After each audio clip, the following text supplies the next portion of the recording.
ज्यांनी एवढे बेकार कमेंट केले, कुठं जाते कुणाला बोलते, माझ्या आई बापाने मला काय तसली शिकवण नाही दिली तेव्हा.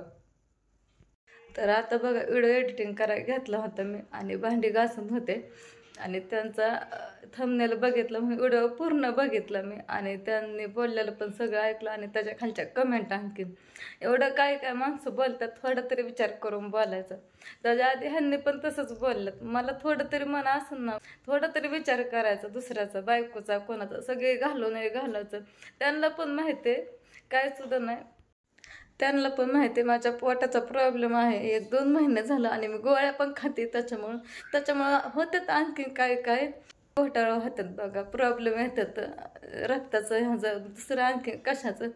तरी पण ह्यांना असं बोलतात, जे नको ते बोलतात आणि त्यातमध्ये आणखीन तुमच्या कमेंट अशीच आहे तशीच आहे. मी काय तुम्हाला नालायक दिसली काय तसली? तर तुम्ही असता म्हणून तुम्ही कमेंट केला असता तसलं, दुसऱ्याचा मनाचा थोडा तरी विचार करत जावं कमेंट करताना असं तसं. ह्यांना माहिती आहे पोटामुळे मला तसा त्रास होतोय, BP वाढला होता काल, त्याच्यामुळे मला डॉक्टरने काही घेतलं नाही. म्हणलं 1 महिना जाऊ दे, तुझी तब्येत चांगली होईल मग तुला परत घेतो म्हणलं आम्ही. आणि ह्यांचं तिसरंच काहीतरी. तर डॉक्टरने सांगितलं होतं पुढच्या महिन्यात त्या नकोल्या काळजी करू, तोपर्यंत सगळं व्यवस्थित होतंय, सगळं तब्येत ही आणि रक्त पण थोडंसं कमी होतं, BP वाढत होता, म्हणून पुढच्या महिन्यात ऑपरेशन ढकललंय. म्हणलं परत तुला मी घेते आणि ही कुठनं मध्येच तिसरंच काहीतरी आलं. मलाच लाज वाटायला आली, व्हिडिओ सुद्धा टाकू वाटत ना आजचं, पण माझं नाही विलाज हे तुमच्यामुळं, सगळ्यांमुळं. ज्यांनी एवढे बेकार कमेंट केले ते काय माझ्या घरी येऊन बघितलं का तुम्ही? बघताय का माझ्या घरी येऊन मी कुठं जाते, कुठं राहते, कुठं खाते पिते का, कुठं बाहेर जाते हिंडायला, एवढं घाण बोलायला लगेच? माझ्या घरच्यांना माहिती आहे, तुम्हाला काय माहिती? माझ्या घरच्यांना तर माहिती आहे ना मी कशी आहे कशी नाही, कुठं जाते कुणाला बोलते का काय करते ते. माझ्या आई बापाने मला काय तसली शिकवण नाही दिली तेव्हा. सारं ह्यांच्यामुळंच झालं म्हणून मला एवढं बोलायची बारी आली बघा. आणखी म्हणतात घरी हो का नको, मी काय तुम्हाला करते का काय? तर तुम्हाला कोण काय म्हणते? तुमच्याच माना काय तुम्ही काय पण म्हणताय का? घरी माणूस काय फक्त तेवढ्यासाठीच का विनाकारण येतं का? तेव्हा लेकरं आहेतच ना घरी, उगं काय पण बोलायचं. आणि मी आता बघा तिकडं पलीकडे बसले होते, पूजा आली म्हणून मी इकडं उठून आली. मला ना एवढं जेवढं मनात काय आहे ना तेवढं सगळं बोलून टाका वाटतं, इतका राग आलाय ना, लय म्हणजे राग, जोगच वाटाय ना, नको नको झालंय. आणि व्हिडिओ पण नको वाटतात बनवायला, नाही उद्यापासून टाकणार पण नाही. जोवर ह्यांनी नीट बोलत नाहीत ना तोवर मी पण व्हिडिओ टाकत नसते. आता उगं काही बोलत बसतात तोंडाला येईन ते. ओमला शाळेत सोडवलं आणि परत माघारी आले, कारण पहिली चिठ्ठी इथं होती आणि त्या दिवशी चिठ्ठी सोनोग्राफी केली ती भाऊजींच्या गाडीमध्ये होते. परत आले घरी, दोन्ही पण चिठ्ठ्या घेऊन जा म्हणलं. मॅडम संग पण बोलले, या म्हणल्या पटकन. तर झालंय घरातलं सगळं काम तर आवरून झालं, धुणं पण धुतलंय, भांडे पण घासल्यात आणि बाहेरचं सगळं नीटनाटकं केलंय, बाथरूमात सगळं नीटनाटकं करून ठेवलं, गॅस हे सगळं. आणि गोळ्या पण घेतल्यात, पिशवी घेतली, सगळं घेतलंय आणि पैसे पण घेतल्यात. लागत नाही पण आपलं असा म्हणून घेतलं, सगळं झालंय करून, पण जेवणच नाही केलं. आता तिथं गेलं काय असं ते असं. आणि भाऊजी पण आल्यात, भाऊजींना पण जायचं हॉस्पिटलला, आम्ही सगळी तिथनं जाणार आहे, मॅडम, मी, पूजा आणि भाऊजी. बघू आता काय होतंय. राधू येईन शाळेतनं, राधूला म्हणलं तिथल्या घरी उतर, काकांना पण सांगितलं. आणि ओमला काय आत्या आणत्या, मग एकला शाळा सुटते ना, बघू आता काय होतंय. तर मी जाते आता, पैसे पण घेतल्यात, गोळ्या हे सगळ्या पिशवीमध्ये घेतले. चला उशीर व्हायला लागले, घर लावते जाते.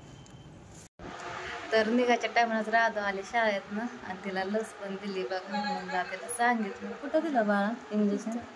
त्या मॅडमने ओळखलं, म्हणले बालवाडीत त्या मॅडम होत्या ना, ओमला इंजेक्शन दिलं तेच होत्या म्हणल्या, ओळखलं.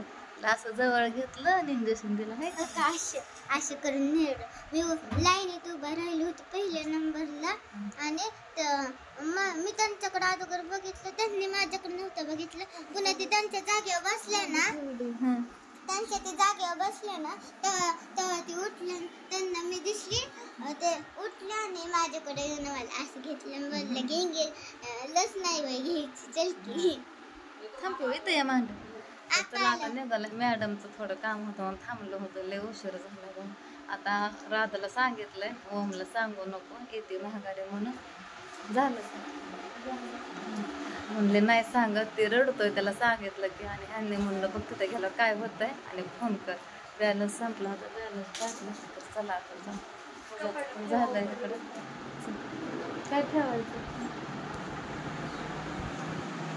तर पोहोचलो बघा दवाखान्यात. मॅडमचं काम सोडून आल्यात आणि पाठीमागून आप्पा आणि पूजा पण आल्यात. बघा हॉस्पिटलमधनं आल्यापासून एवढं काय घेतलं नाही. पोरं ट्युशनला गेली, ट्युशनवरनं आली, भूक लागली म्हणलं शिरा केला. मनच नव्हतं वेळ घ्यायला. म्हणलं आता तरी घ्यावं, पोरांना लागल्या भुका. म्हणलं दोघा तिघाला पण करून द्यावं.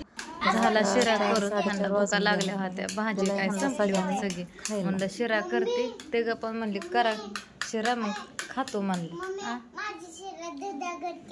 हा तो घोटभर दूध ओतलं ते झालंय असं पातळ.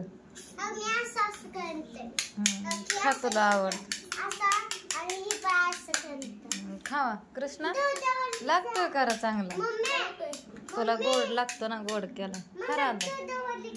हा राधा हात राहिला का धोक्याचा दुखतोय. दूध ओतलंय मी शिरा करताना. हा निम्म दूध आणि निम्म पाणी ओतलंय. दूध थोडं होतं तेवढं ओतलं. किती लाल जरीत भाजला होता तरी पण पांढरा दिसतोय, कारण दूध ओतलंय मी घरामध्ये शिऱ्यामध्ये. हा खा झोपा आता.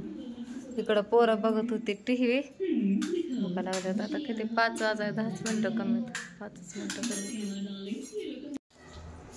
आता संध्याकाळच्या वेळेला बघा 7 आणि आताशी व्हिडिओ घेतला मी.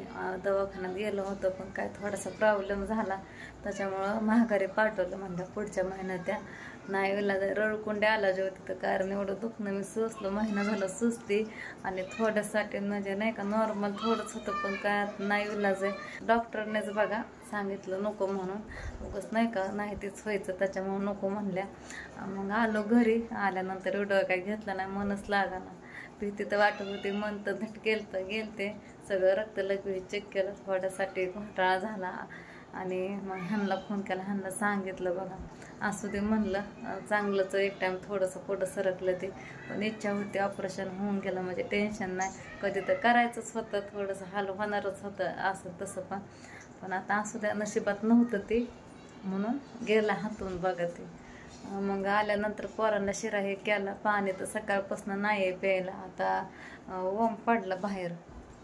कुठं चालला आणखी जाऊ नको. खेळत पडला, त्याच्या गुडघ्याला खरचटलं, त्याचे कपडे बदलले, हातपाय धु म्हणलं.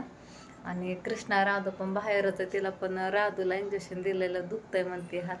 तर चला आता पाणी मागाशी मी आणलं होतं थोडंसं, 2 बाटल्या भरून 4 रुपयाचं पाणी बघा. 2 बाटल्यांचं 4 रुपये. तर आता हंडा भरून आणा म्हणलं, स्वयंपाकाला लागा. दुर्गा आत्यापाशीच आहे तिकडं.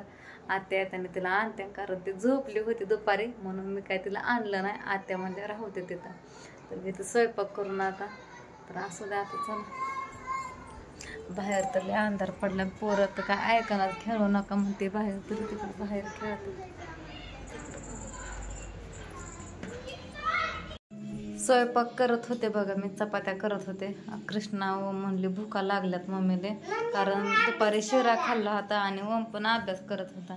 म्हणलं भाजी कराय उशीर लागल. कृष्णा ते बघत जेवण करतोय म्हणून बेसन पोळी केली 1 मोठी लट आणि चपाती घ्या आणखीन. हां ओम अभ्यास करत होता, त्याला म्हणलं हात धु. तर बेसन पोळी केली. आता राहिलेल्या चपात्या करते बघा मी, एवढ्याच राहिल्या.